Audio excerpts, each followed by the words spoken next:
नमस्कार साथियों, मैं रेखा रानी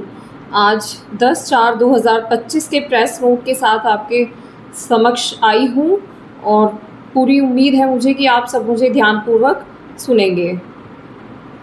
बहुजन समाज पार्टी की राष्ट्रीय अध्यक्ष, उत्तर प्रदेश की पूर्व मुख्यमंत्री व पूर्व सांसद बहन कुमारी मायावती जी द्वारा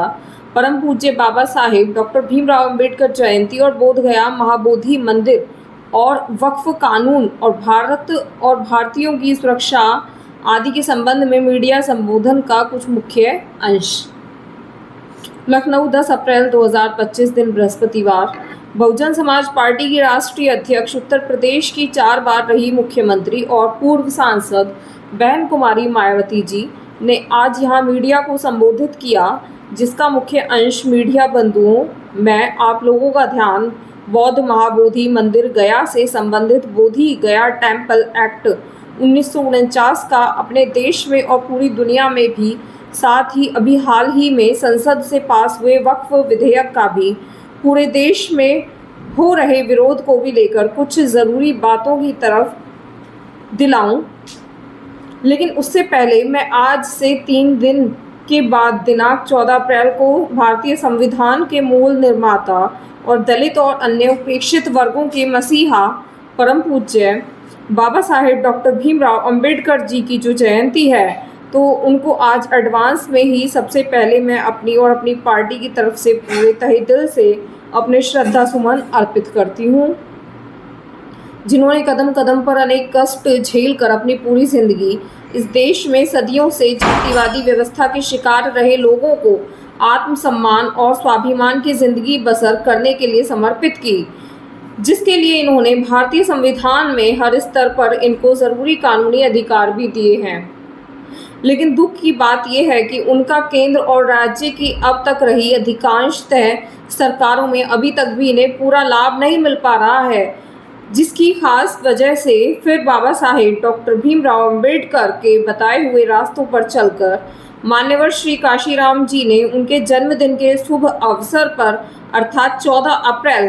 सन 1984 को बहुजन समाज पार्टी के नाम से राजनीतिक पार्टी का विधिवत गठन किया और फिर इस पार्टी के जरिए ही पूरे देश में इनके अनुयायियों को अपने पैर पर खड़े करने का हमारा निरंतर प्रयास जारी है।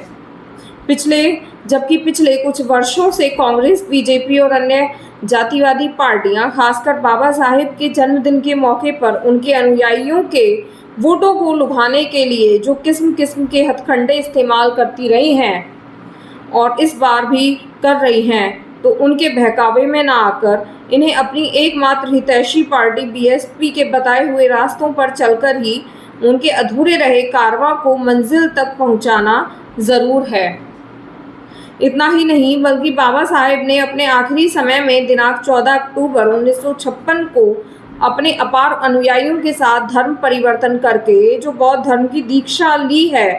तो उसे भी अब जातिवादी मानसिकता के लोग सनातनी बताने में लगे हैं। यह भी अति चिंता की बात है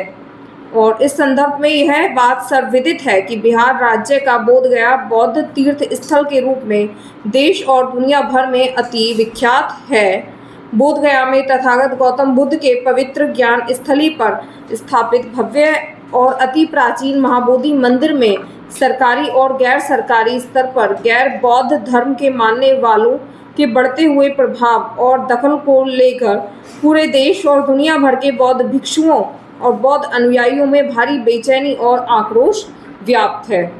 तथा वे लोग इसको लेकर कांग्रेस की सरकार के दौरान सन 1949 में बने बोधगया मंदिर प्रबंधन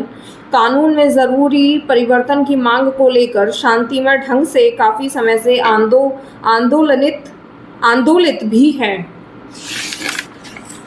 उल्लेखनीय है कि देश की आज़ादी के बाद कांग्रेस पार्टी की सरकार द्वारा बिहार में बोधगया मंदिर प्रबंधन के संबंध में जो कानून बनाया गया था, तो उसमें जिलाधिकारी की अध्यक्षता में 4 हिंदू और 4 बौद्ध धर्म के मानने वाले लोगों की कमेटी बनाने का प्रावधान किया गया है, जो पहली नज़र में ही अनुचित, अनावश्यक और भेदभावपूर्ण लगता है। और सरकार की इस अनावश्यक दखलंदाजी की वजह से ही वहां महाबोधि मंदिर में पूजा पाठ, देख रेख, संपत्तियों के संरक्षण, उसका रखरखाव और साफ सफाई आदि के साथ ही लाखों तीर्थयात्रियों की सुख सुविधा आदि को लेकर भी स्थिति लगातार असहज और तनावपूर्ण सी बनी रहने की आम शिकायत है, जिसकी वजह से बौद्ध धर्म के मानने वालों की यह मांग है कि महाबोधि मंदिर की पवित्रता को पूरी तरह से बनाए रखने और इसकी सही से देखभाल के लिए ज़रूरी है कि मंदिर में पूजा पाठ,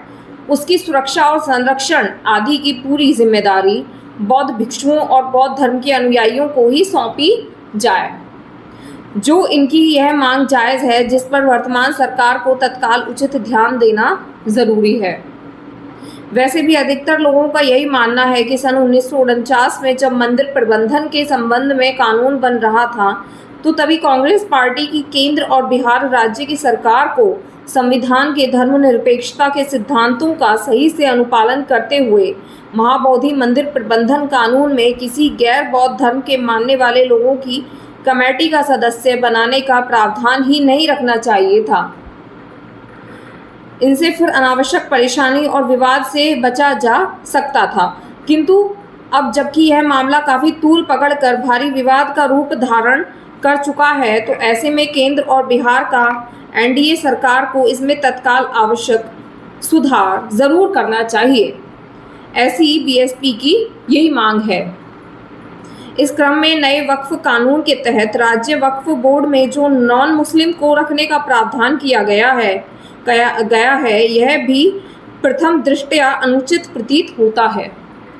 जिसका मुस्लिम समाज में भारी विरोध भी है। इसी प्रकार के अन्य नए विवादित प्रावधानों के सुधार को लेकर केंद्र सरकार अगर वक्फ कानून को फिलहाल स्थगित करते हुए उस पर समुचित पुनर्विचार करती है तो ये बेहतर होगा। अर्थात इन सभी मामलों में सरकार ज़रूर ध्यान दे, बीएसपी की पुनः यह मांग है। इसके अलावा भारत और भारतीयों की सुरक्षा के लिए केंद्र और सभी राज्य सरकारों को आतंकियों के विरुद्ध अपने अपने राजनीतिक स्वार्थ को छोड़कर भारतीय कानून के तहत निष्पक्ष, ईमानदार और सख्त कानूनी कार्रवाई करनी चाहिए, तो यह देश और यहाँ के नागरिकों के हित में होगा। इन्हीं ज़रूरी बातों के साथ अब मैं अपनी बात यहीं समाप्त करती हूँ। धन्यवाद। जय भीम, जय भारत।